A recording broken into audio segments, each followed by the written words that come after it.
100 crore dollar से ज्यादा कीमत की रेयर और प्राइसलेस पेंटिंग्स से सजा बोस्टन म्यूजियम, जहां विमियर जैसी $250 मिलियन की आइकॉनिक पेंटिंग भी रखी थी, एक रात अचानक दुनिया की सबसे सेंसेशनल आर्ट हाइस्ट का शिकार बनता है। टाइट सिक्योरिटी के बावजूद चोर म्यूजियम के भीतर घुसते हैं और डेयरिंग तरीके से इस चोरी को अंजाम देते हैं। लेकिन ये तो सिर्फ शुरुआत थी। इस थेफ्ट के बाद कई मिस्टीरियस ट्विस्ट्स सामने आने लगते हैं, सस्पिशियस कैरेक्टर्स, हिडन कंस्पिरेसीज और यहाँ तक कि कुछ डेड बॉडीज भी मिलने लगती है। अब सबसे बड़ा सवाल ये है, क्या उन प्राइसलेस पेंटिंग्स का कोई ट्रेस मिलेगा या ये हाइस्ट हमेशा एक अनसॉल्व्ड मिस्ट्री बनकर रह जाएगी? जानेंगे सारे सवालों के जवाब, तो बने रहिए वीडियो में लास्ट तक और चैनल को सब्सक्राइब जरूर करके रखना, वरना आप फ्यूचर में आने वाली ऐसी ही मिस्टीरियस वीडियो को मिस कर दोगे। ये 1980 का दौर था और आर्ट की कीमतें आसमान छू रही थी और अब प्रोफेशनल थीव्स बैंकों को छोड़कर म्यूजियम्स को टारगेट करने लगे थे। और बॉस्टन का इजाबेला स्टुअर्ट गार्डनर म्यूजियम अपनी तरह का एक यूनिक म्यूजियम था, लेकिन पुराने मास्टर्स की रेयर पेंटिंग्स और आर्टवर्क्स ने इसे एक परफेक्ट टारगेट बना दिया था। 1903 में जब गार्डनर म्यूजियम खुला तो इसका दावा था कि ये अमेरिका का सबसे बड़ा आर्ट कलेक्शन है। जिन्होंने ये म्यूजियम बनाया यानी इजाबेला स्टुअर्ट गार्डनर एक बेहद जिंदा दिल और स्टाइलिश वुमन थी। वो सिर्फ 5 फुट लंबी थी, लेकिन उनकी पर्सनैलिटी अच्छी बड़ी थी। उनके लाल बाल और उनका कैरिज्मा लोगों को अपनी ओर खींच लेता था। उन्होंने अपनी वेल्थ का इस्तेमाल बॉस्टन के लिए कुछ बड़ा और मेमोरेबल बनाने में किया और उन्होंने एक म्यूजियम बनाने का फैसला किया। कुछ लोगों के अनुसार उनका म्यूजियम दुनिया के सबसे खूबसूरत म्यूजियम्स में से एक था, जिसमें प्राइसलेस पेंटिंग्स और कलेक्टिबल्स का खजाना था। उनके पास वर्मीयर की द कॉन्सर्ट पेंटिंग थी, जो दुनिया में सिर्फ 31 या 32 ही है। ये पेंटिंग बेहद रेयर और स्टनिंग थी। साथ ही रेम्ब्रेंट की मास्टरपीसेस भी यहाँ मौजूद थी, यानी ये म्यूजियम एक ट्रेजर जैसा था। साल 1923 में इजाबेला स्टुअर्ट गार्डनर की डेथ के बाद उनकी वसीयत के मुताबिक म्यूजियम को उसी कंडीशन में रखा जाना था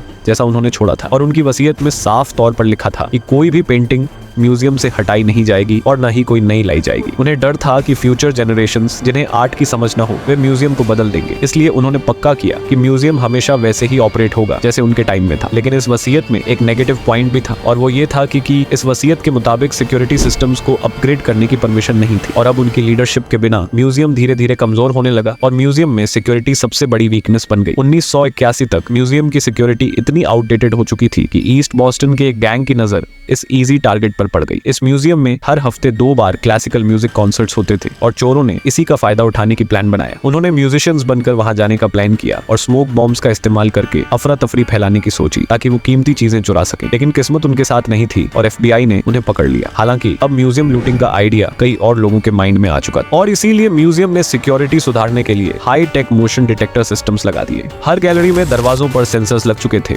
जो हर मूवमेंट का हिसाब रखते थे। लेकिन मशीन्स तभी कारगर होती हैं जब उन्हें सही तरीके से इस्तेमाल किया जाए, और यही वजह थी कि बोर्ड ने सिक्योरिटी गार्ड्स के लिए नए प्रोटोकॉल्स बनाए थे। लेकिन असली सवाल था, क्या ये सिस्टम्स उस रात एक खतरनाक साजिश को रोक पाएंगे? अब म्यूजियम में 2 गार्ड्स दिन में और 2 गार्ड्स नाइट शिफ्ट में होते थे। नाइट में एक गार्ड पूरे म्यूजियम के हर फ्लोर पर पेट्रोलिंग करता था, यह देखने के लिए कि कहीं कोई इश्यू तो नहीं है। दूसरा गार्ड पैलेस रोड डोर के पास बने डेस्क पर बैठकर सिस्टम्स मॉनिटर करता था। डेस्क के नीचे एक इमरजेंसी बटन था जिसे दबाने पर तुरंत बोस्टन पुलिस को अलर्ट मिल जाता। ये पैलेस रोड डोर म्यूजियम की आखिरी सुरक्षा दीवार थी और इसे एक मैन ट्रैप के तौर पर डिजाइन किया गया था। लेकिन क्या ये मैन ट्रैप उस रात अपनी भूमिका निभा पाएगा? 17 मार्च 1990 सेंट पैट्रिक्स डे की रात थी। बॉस्टन में हर तरफ सेलिब्रेशन का माहौल था, लेकिन इसी जश्न के बीच चोरों ने अपने परफेक्ट प्लान को अंजाम देने का फैसला किया। रात के सन्नाटे में 2 गार्ड्स म्यूजियम की रखवाली कर रहे थे, रिक एबर्ट और रैंडी हेस्टर। दोनों म्यूजिक स्टूडेंट्स थे। रिक लंबे घुंघराले बालों वाला बर्कली कॉलेज का ड्रॉप आउट था जो अपने रॉकस्टार सपनों में खोया रहता था। दूसरी तरफ रैंडी था जो ट्रॉम्बोन बजाता था और नाइट शिफ्ट उसे अपनी प्रैक्टिस का परफेक्ट टाइम मिल जाता था। उस रात रैंडी कैमरास पर नजर रख रहा था और रिक अपनी पेट्रोलिंग कर रहा था। तभी कुछ अजीब हुआ। रिक के दूसरे राउंड के दौरान फायर अलार्म बज गया, लेकिन कोई आग नहीं थी। ये एक फॉल्स अलार्म था जिसे रिक ने बंद कर दिया। क्या ये महज एक इत्तेफाक था या चोरों का पहला कदम? रात के 1 बज चुके थे। बाहर हल्की बारिश हो रही थी और हवा में धुंध फैली हुई थी। तभी 2 लोग पैलेस रोड डोर पर पहुंचे और वो दोनों ही बॉस्टन पुलिस यूनिफॉर्म में थे और म्यूजियम का क्लोज सर्किट कैमरा उनके ऊपर निगरानी कर रहा था। रिक मॉनिटर पर देख रहा था और दोनों पुलिस अधिकारी होने का दावा कर रहे थे। तभी उनमें से एक गार्ड ने कहा, हम यहाँ डिस्टर्बेंस की जांच करने आए हैं। रिक ने संदेह से पूछा, कैसी डिस्टर्बेंस? यहाँ तो सब ठीक है। और म्यूजियम की पॉलिसी साफ थी, रात के बाद कोई भी अंदर नहीं आ सकता, चाहे वो पुलिस हो या कोई और। अगर कोई समस्या होती तो सिर्फ बॉस्टन पुलिस को फोन किया जाता। लेकिन उस रात रिक ने इस प्रोटोकॉल को इग्नोर कर दिया। उसने सोचा कि इस पुलिस अफसर से कोई खतरा नहीं होगा और उसने गेट खोल दिया और अब उनके सामने मैन ट्रैप था। यहाँ से रिक के पास उन चोरों को रोकने का आखिरी मौका था। लेकिन रिक बहुत मासूम और नरम दिल इंसान था, लेकिन उसकी ये मासूमियत और भरोसा अब भारी पड़ने वाला था। रिक ने उन्हें म्यूजियम में आने दिया और उसी टाइम से हिस्ट्री की सबसे बड़ी आर्ट रॉबरी शुरू हो गई। अगले कुछ घंटों में जो हुआ उसने दुनिया को हिलाकर रख दिया। ये सिर्फ एक चोरी नहीं थी, ये एक मास्टरमाइंड की बनाई गई साजिश थी जिसने म्यूजियम की सिक्योरिटी को चकनाचूर कर दिया। 18 मार्च रात को 1:24 दो चोर पुलिस का रूप बनाकर गार्डनर म्यूजियम के पहले सिक्योरिटी डोर में घुस आए। दोनों चोर रिक से पूछते हैं म्यूजियम में और कौन है? तभी रिक कहता है एक और गार्ड है। चोर कहते हैं उसे यहाँ बुलाओ। रिक के पास 2 वे रेडियो था, उसने रैंडी को नीचे बुलाया। जैसे ही दूसरा गार्ड डेस्क पर पहुंचता है, नकली पुलिस अधिकारी बने चोर डेस्क वाले गार्ड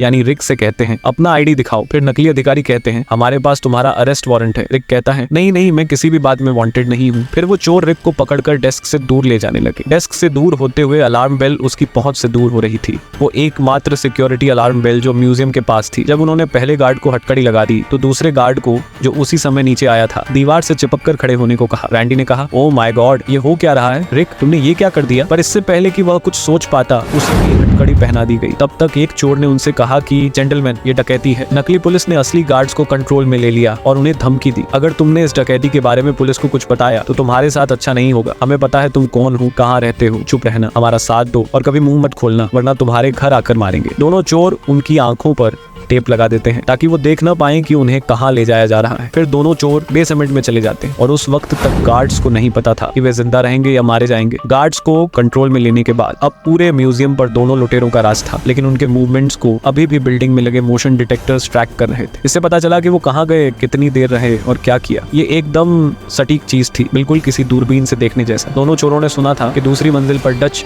गोल्डन एज के मास्टरपीस का भंडार है। उन्होंने शुरुआत की उस पेंटिंग से जिसकी अनुमानित कीमत आज $10 करोड़ है, यानी रेम्ब्रांड की the storm on the sea of Galilee. ये एक बहुत बड़ी पेंटिंग थी जिसमें हम क्राइस्ट और अपोजल्स को समुद्री तूफान में देखते। अपोजल्स की आंखों में मौत का डर है और उनके बीच केवल क्राइस्ट ही शांत है। अगर आप ध्यान से देखें तो इसमें रेम्ब्रांड ने खुद को भी चित्रित किया और ये उनकी एकमात्र सी स्केप पेंटिंग है, इसलिए ये बहुत अनूठी है। लेकिन जिस तरह से उन्होंने इसे चुराया वो क्रूरता थी। उन्होंने इसे फ्रेम से काटकर निकाला, यही क्रूरता उन्होंने बेशकीमती वर्मियर के द कॉन्सर्ट के साथ। उन्होंने एक रेम्ब्रांड की छोटी सी एचिंग भी ले ली जो पोस्टेड स्टैम्प के आकार की थी लेकिन बड़े फ्रेम में थी। उन्होंने बहुत ही ज्यादा सावधानी से हर स्क्रू को निकाला और ये दर्शाता है कि वो शायद टाइम को उतनी कीमत नहीं दे रहे थे। उन्होंने डच रूम से एक और चीज उठाई जो उस रूम की थीम में फिट नहीं होती थी और वो थी एक 12वीं सदी का चीनी गू बीकर। उनके आइटम्स उठाने में कोई पैटर्न नहीं दिख रहा था, वो न तो सबसे वैल्यूएबल थे और न ही ले जाने में सबसे आसान। जिस क्रूर तरीके से उन्होंने पेंटिंग्स को फ्रेम से निकाला, इससे लगता है कि उन्हें आर्ट की असली कीमत की समझ नहीं। इसके बाद वो शॉर्ट गैलरी पहुंचे और वहां से डिगा के 5 स्केचेस चुरा ली और ये उनके असली टारगेट नहीं थे। शायद उन्होंने सोचा कि ये भी अच्छा सौदा हो सकता है। एक सिल्क नेपोलियन फ्लैग भी उनके हाथ में आया, लेकिन जब वो इसे निकालने में नाकाम रहे तो फ्लैग पोल के ऊपर का ईगल शेप्ड फिनियल ही ले गए। उनकी आखिरी चोरी थी माने की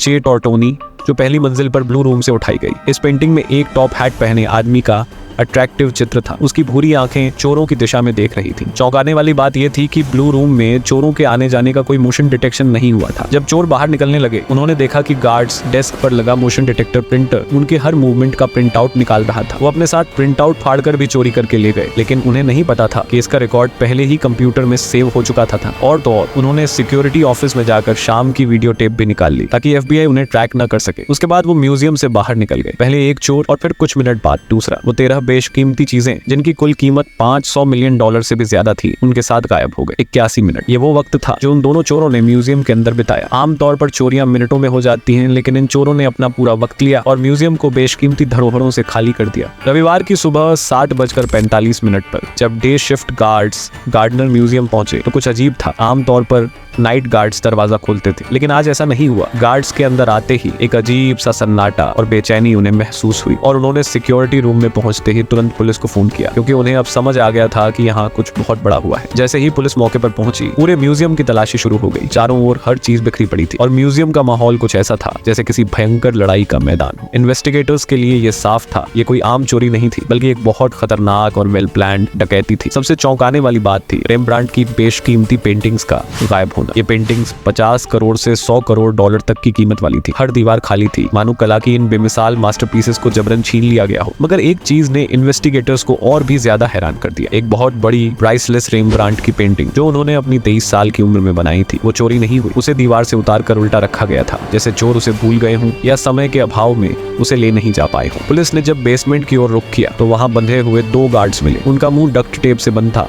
और हाथों में हथकड़ियां थी और वो दोनों 50 फीट की दूरी पर पड़े थे, खौफ में डूबे हुए। पुलिस ने जब गार्ड्स से पूछा कि चोर कैसे दिखते थे तो उनका डिस्क्रिप्शन और भी मिस्टीरियस था। गार्ड्स ने बताया कि चोर बोस्टन पुलिस की वर्दी पहने हुए थे। उनमें से एक छोटा मोटा और ऑयली स्किन वाला था, जबकि दूसरा पतला चश्मा पहने हुए और उसकी आंखें काफी गहरी थी। दोनों की नकली मूंछें थी जो वो बार बार उन्हें छू रहे थे, जैसे मानो खुद भी यकीन दिलाने की कोशिश कर रहे हों कि वो असली पुलिस वाले हैं। लेकिन असली सवाल यह था कि चोरों को म्यूजियम के सिक्योरिटी फीचर्स के बारे में पता कैसे चला। डकैती के अंत में चोरों ने म्यूजियम के पहले फ्लोर पर मौजूद ब्लू रूम से भी एक पेंटिंग गायब कर दी। ये चोरी एक मास्टरमाइंड द्वारा की गई योजना लग रही थी। पुलिस के पास अब केवल कुछ धुंधले स्केच और बिखरी हुई कला थी और सवालों के जवाब कहीं गायब हो गए थे, ठीक उसी तरह जैसे वो प्राइसलेस पेंटिंग्स। इस चोरी ने आर्ट वर्ल्ड को हिलाकर रख दिया, जैसे कोई बड़ा धमाका हो गया। हर जगह अफवाहों का बाजार गर्म हो गया। FBI ने अपनी इन्वेस्टिगेशन शुरू की और सबसे पहले उनकी नजर उस संभावना पर गई जो सबसे ज्यादा खतरनाक थी कि ये किसी अंदर के आदमी का काम हो सकता था। चोरों ने पैनिक बटन से गार्ड्स को दूर रखा। उन्हें पूरी तरह पता था कि सेलर डोर कहाँ है और सिक्योरिटी ऑफिस से वीडियो टेप्स और प्रिंटआउट्स कैसे निकाले जाते हैं। इतनी सटीक जानकारी से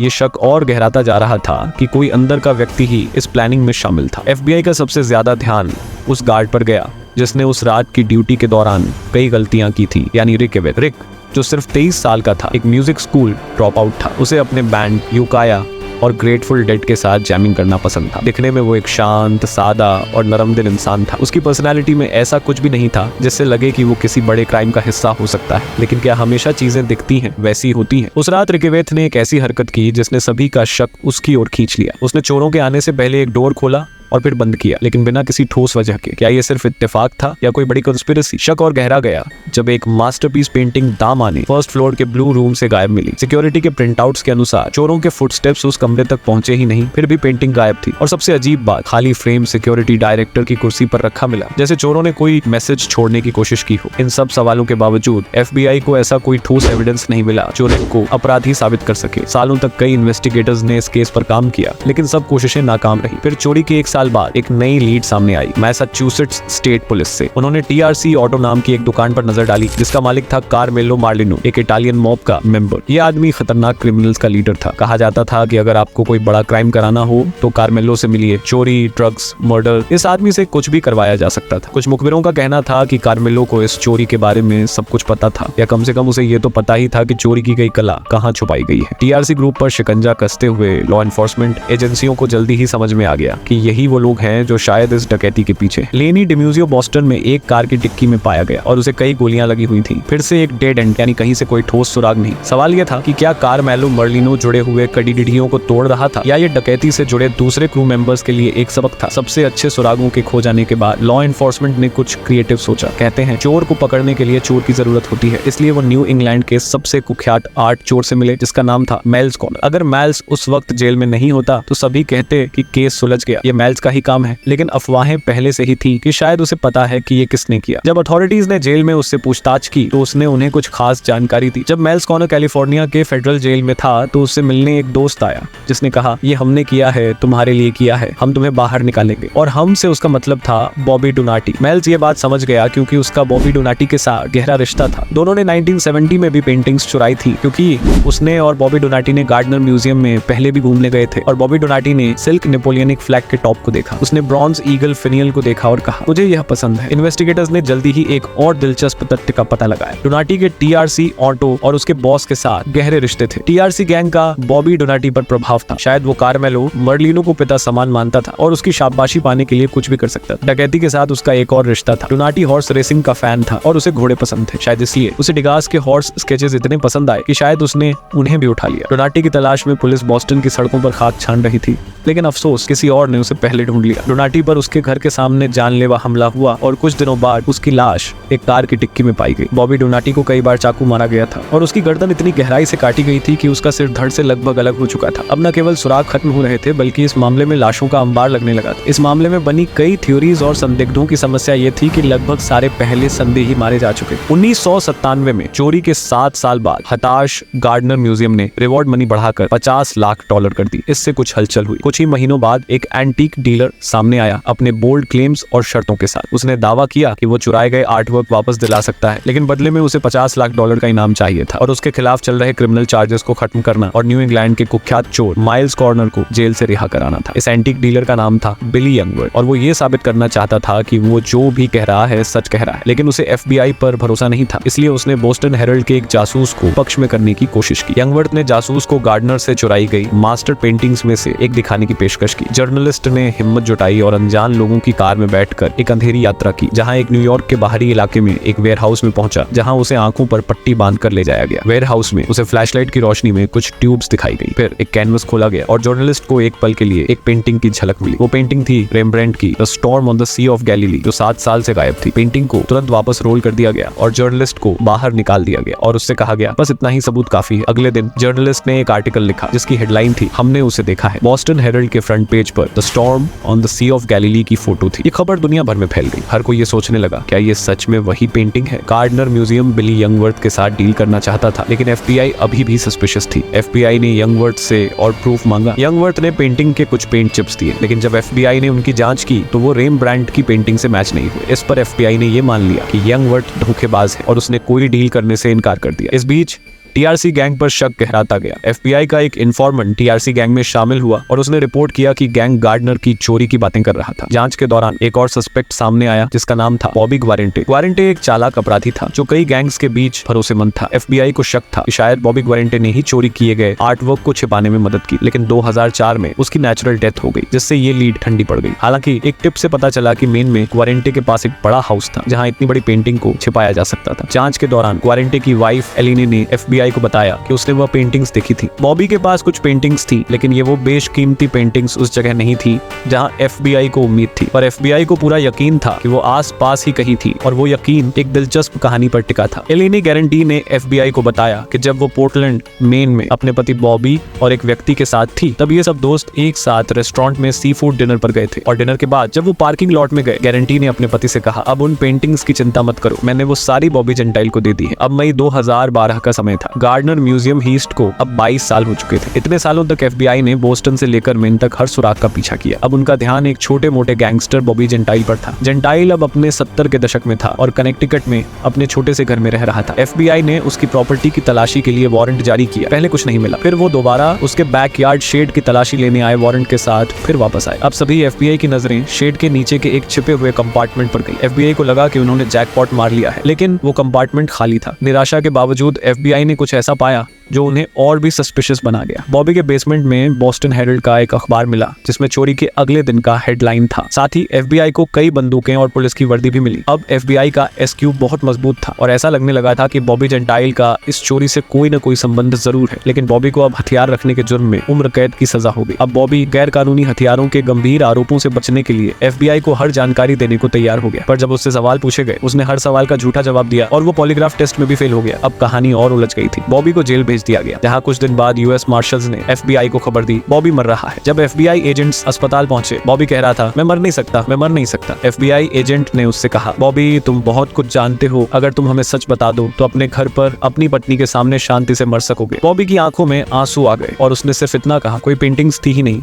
बच्चे, कोई पेंटिंग्स नहीं थी। बॉबी उस दिन बच गया, पर सितंबर 2021 में उसकी मौत हो गई और शायद $500 मिलियन की चोरी की गई कला भी उसी के साथ मर गई। पर क्या सचमुच ऐसा था? अथॉरिटीज को अब भी लगता है कि बॉबी को पता था कि वो कला कहाँ थी। FBI अब भी मानती है कि शुरुआत में ये चोरी जॉर्ज राइसफेल्डर और लेनी डेमोसो ने की थी, पर उनके बाद उन पेंटिंग्स का क्या हुआ ये आज भी एक रहस्य है। अब 30 साल से ज्यादा हो चुके हैं और फिर भी कोई नहीं जानता कि वे 13 बेशकीमती आर्ट पीस कहाँ हैं। अब FBI का मानना है कि अगर वो पेंटिंग्स अभी भी कहीं हैं तो उन्हें खोजा जा सकता है, लेकिन इसके लिए लोगों को ये जानना जरूरी है कि ये कितना कीमती खजाना है। इन पेंटिंग्स को किसी अंधेरी या छुपी हुई जगह पर नहीं रखा जाना चाहिए, इन्हें वापस म्यूजियम की दीवारों पर लौटना चाहिए। FBI इस खोज को तब तक जारी रखेगी जब तक वो पेंटिंग्स वापस नहीं मिल जाती, और इन आर्ट पीस को ढूंढना आज भी उतना ही जरूरी है जितना 1990 में था। तब तक गार्डनर म्यूजियम की दीवारों पर वो खाली फ्रेम्स हमें उनकी याद दिलाते रहेंगे। अब सरकार ने इन पेंटिंग्स के ऊपर इनाम $5 मिलियन से बढ़ाकर $10 मिलियन कर दिया है, लेकिन क्या वो पेंटिंग्स कभी मिल पाएंगी? FBI के लिए ये चोरी आज भी एक रहस्य बनकर रह गई है।